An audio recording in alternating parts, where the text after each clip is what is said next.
Hello, and welcome to call number 1 of Extraordinary Health. I'm Dr. Janie, and we are going to be sharing numerous natural medicine health tips, protocols, principles that will serve to empower you in a very simple and practical way so that you can begin to experience really tangible differences in your everyday health.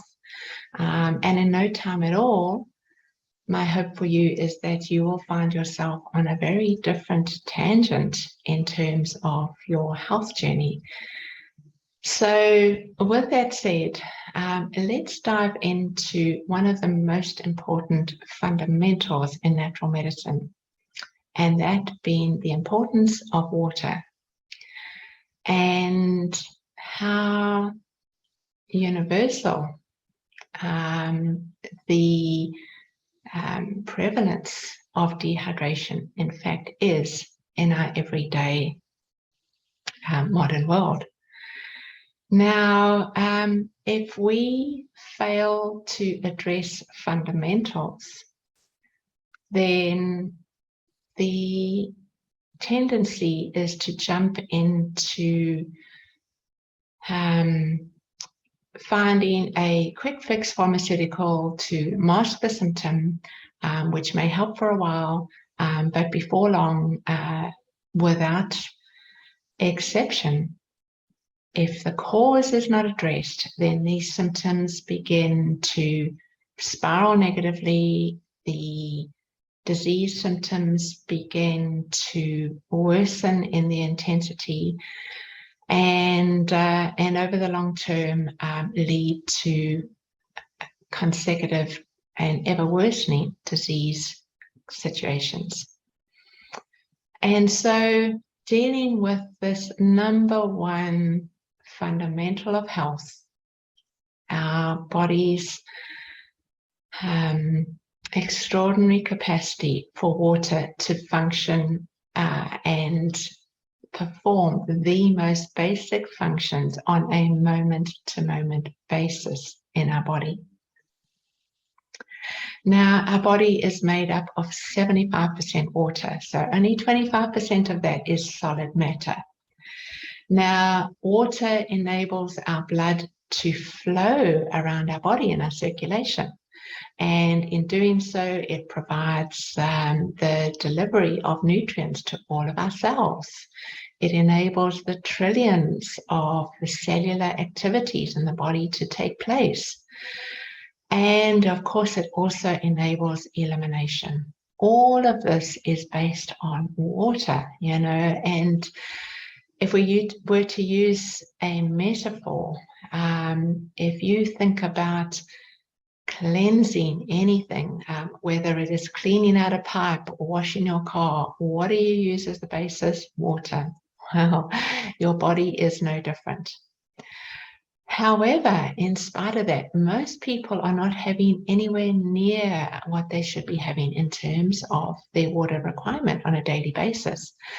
And the fluids that they are often having are in fact dehydrating them. Okay, so these are the caffeinated black teas, coffee, the carbonated soft drinks, the so-called energy drinks. And rather than replenishing our fluid levels, they are exacerbating a depletion of our fluid levels. And this, in effect, leads to a body drought. Now, our body interprets this low water level as a famine. And you may well have heard of the fight and flight situation. Well, this is what is triggered in our body. And so in response to this, stress hormones such as adrenaline and cortisone and vasopressin, amongst others, are released. And these have numerous negative effects. While they have a place, a role to play in the short term, when one struggles with dehydration over the long term, they can be very challenging to the body.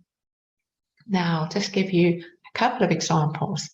Cortisone is released in response to the stress recognized as dehydration. Now, cortisone has a purpose in mobilizing stored energies and getting essential raw materials to the cells of your body just to get you through the crisis. What it's in fact doing is allowing the body to feed off itself in the short term. And this is a situation that is warranted in a famine. However, this is very stressful for the body and potentially very dangerous over the long term. And, you know, we often hear people saying, I cannot cope, or this is eating me. I'm sure you've heard those terms. That really is a reflection of what is happening in the body at a physiological level. Another hormone that I touched on a moment ago is vasopressin. It's released from the pituitary gland in response to this stress situation. And it has a vital function to play in the short term, that being constricting the blood vessels in response to the dehydration. So imagine that you have a water pipe and there's not much water running through it, and you want to get a higher a volume of water to water your plants. Well, what do? You tend to squeeze the pipe, and that causes a higher pressure within the pipe, and that enables it to effectively water your plants. Well, the same is true in the body. These blood vessels are being constricted to enable the lower water volume in the circulation to be maintained at a level where we can still get this fluid through in the circulation to all the cells in our body and all our organs. So it's vital in the short term. It helps to maintain enough pressure in your circulation to support all your cells and organs. But if it continues on an ongoing basis because the dehydration is not being addressed, well, this leads to high blood pressure. And guess what? Much of the world is struggling with high blood pressure issues. In fact, dehydration is the most fundamental underlying cause of high blood pressure, otherwise referred to as hypertension, and yet it is very rarely addressed. Perhaps you have high blood pressure or know of someone who does.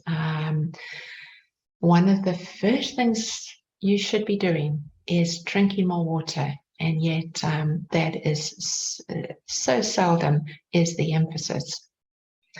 Now, people often say to me, well, wouldn't my body tell me when I need to drink? Well, the short answer is no.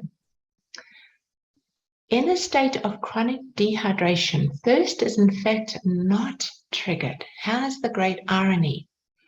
So, very briefly, when we are not drinking enough water, the ratio of the volume of water in our cells begins to drop relative to the water around our cells. And it can drop quite substantially by up to 28%. Now, this is very significant because it undermines all our cellular metabolic activities, which has an impact on potentially in any or all aspects in our body. But with respect to telling us to drink, the normal cellular enzymes that would signal to our brain to drink become so inefficient because they're actually no longer able to function properly in these drought-like conditions. And so that alarm button, if you wish, simply doesn't function. And so most people who are actually very dehydrated seldom feel thirsty And of course, this just exacerbates and potentiates their chronic dehydration.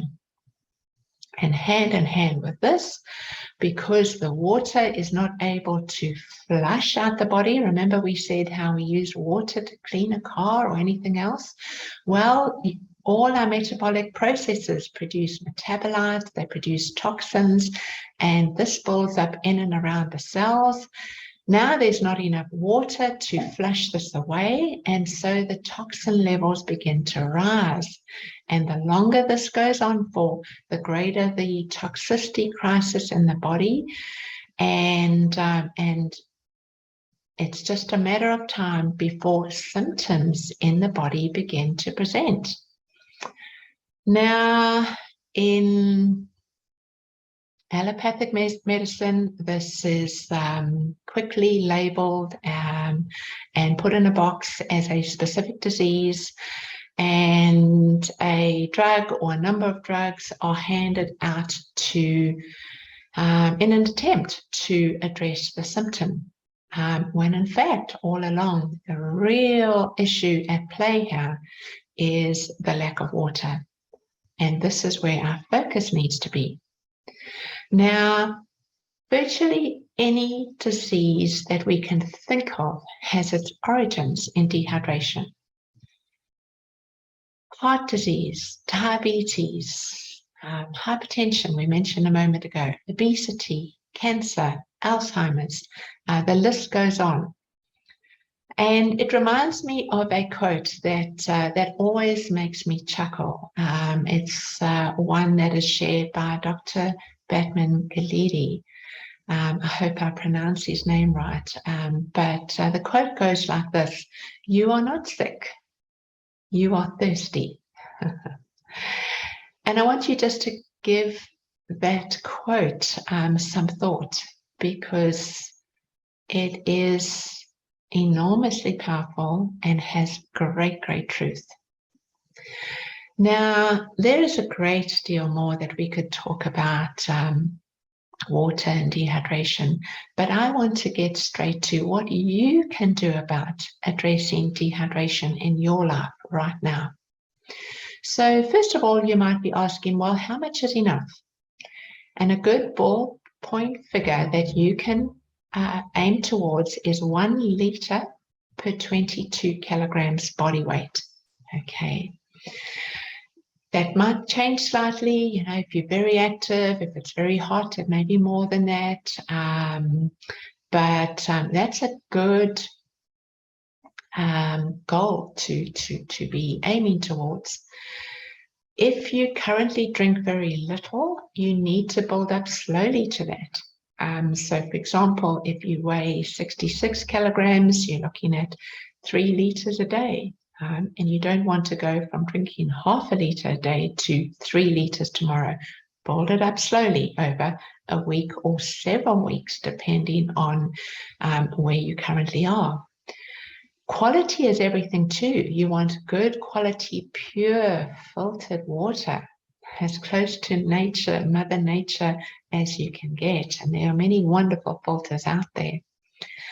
And then, as always, we want to make this a daily ritual. And so how I encourage you to establish a new habit. And here's just a tip or two that I have for you. What I always like to do is I work out how much water I need in a day. And for me, that is close to 3 liters. I like to prepare it first thing in the morning. I put it out on the kitchen table, and I make it more inviting. I like to add some mint leaves. I squeeze in some lemon. Lemon is very alkalizing for the body, which is wonderful right there. And I might add something else like an organic strawberry or some celery sticks, etc. But I make a water cocktail, if you like, because it's inviting, it has a lovely taste. And then I begin to drink this water slowly throughout the day. You can warm this up. That 1 liter per 22 kilogram can include herbal teas, pure water and herbal teas. And if you have juices, it's included in that too. But that's the goal to aim for. And by having the jug of water or jugs of water out ready every day, you can quantitatively monitor just how much you are truly drinking, or perhaps how little. And this one super, super simple tip can, in no time at all, take your health to a completely different and altogether more revitalized state sooner than you realize. So I invite you to begin investing in this new little habit, making it a part of your life. And I look forward to hearing how you feel in a few days and weeks' time. And I think you will be pleasantly surprised. Bottom line is, we don't need crazy, complex, sophisticated drugs and techniques to have extraordinary health. In fact, paradoxically, when we go back to the basics, address the fundamentals, that's where true and lifetime health really starts. I hope that's been helpful. Until next time, sending you lots of love.